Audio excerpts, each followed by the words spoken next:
Negócio na pauta de volta, falando aqui sobre a proposta de emenda constitucional para a redução da jornada de trabalho. E aí vamos agora voltar um pouco essa questão para a professora Vivian.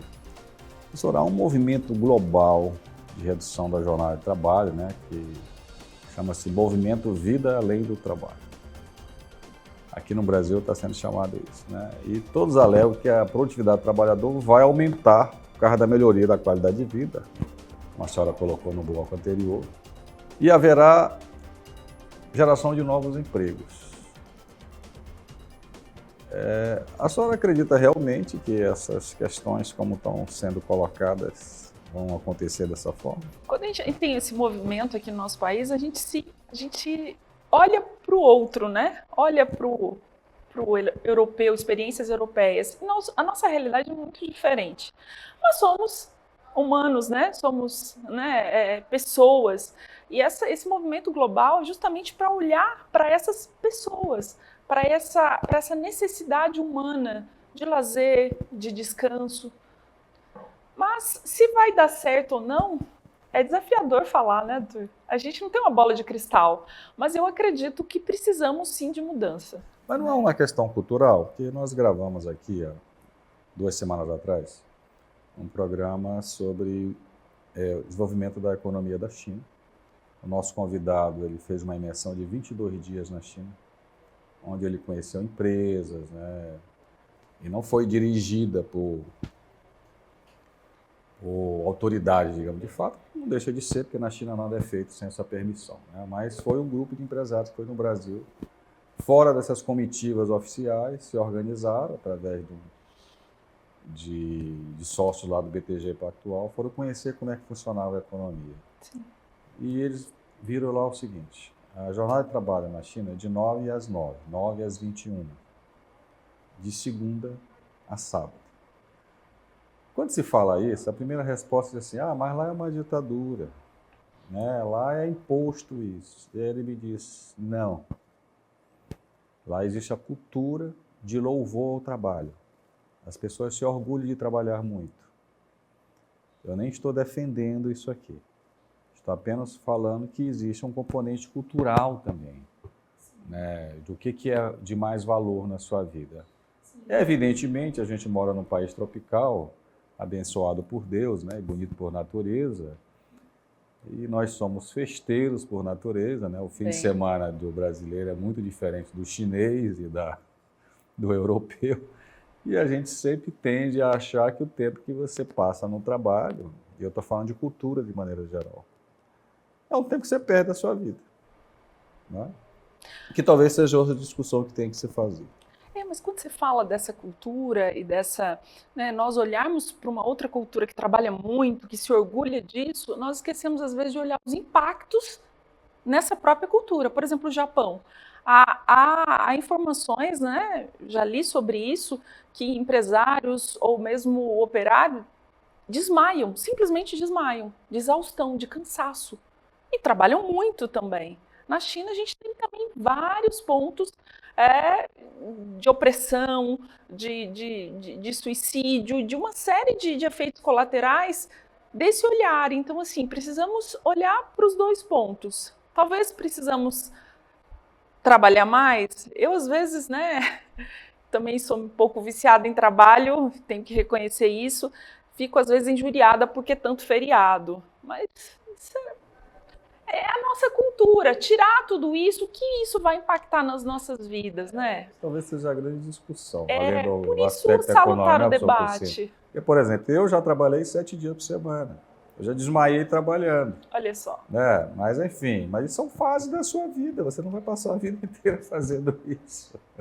Agora, eu acho que assim, que há mundialmente hoje, eu acho que há um movimento mais no sentido realmente de reduzir o trabalho em benefício da maior convivência com a família, em benefício do lazer, da cultura, etc.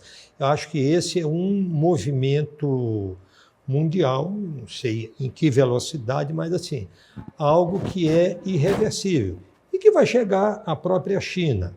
pode chegar depois do Sim. que ao Brasil, mas vai acabar chegando ao Japão, etc., né? Então, aí eu acho que a questão é como é uma questão que cada sociedade vai ter que negociar consigo mesmo, né?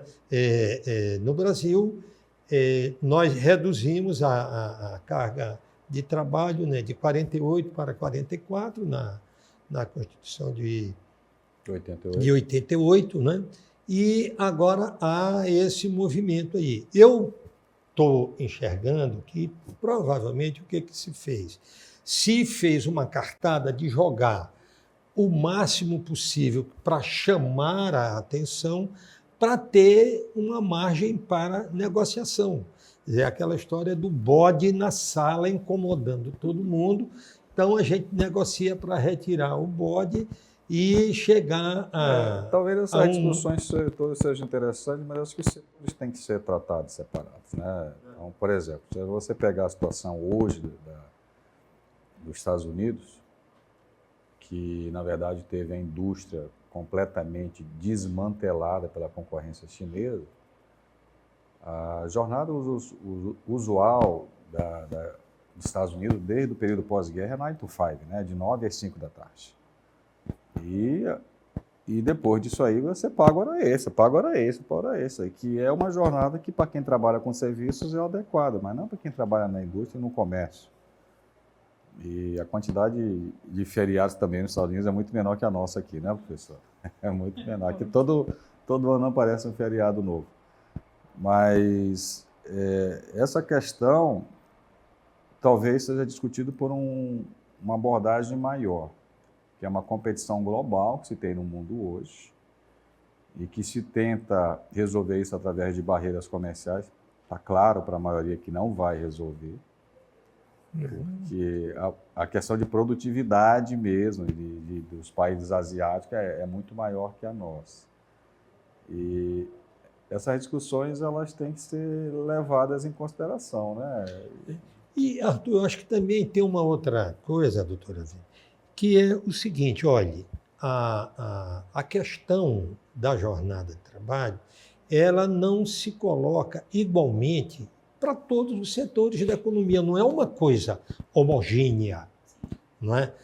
Na indústria tem um aspecto, no comércio tem outro aspecto. Essa jornada 6x1, ela é muito mais adequada, por exemplo, ao tipo de comércio, ao shopping, etc., do que a outros setores. Então, até isso tem que ser levado em conta. Portanto, eu acho assim, que nós temos uma longa jornada pela frente, né, para discutir essas questões, mas eu acho que está posta a questão. Olha, nós precisamos ter um pouco mais de qualidade de vida, precisamos ter um pouco mais de horas dedicadas a coisas do espírito, do lazer, da cultura, e menos a produção, né?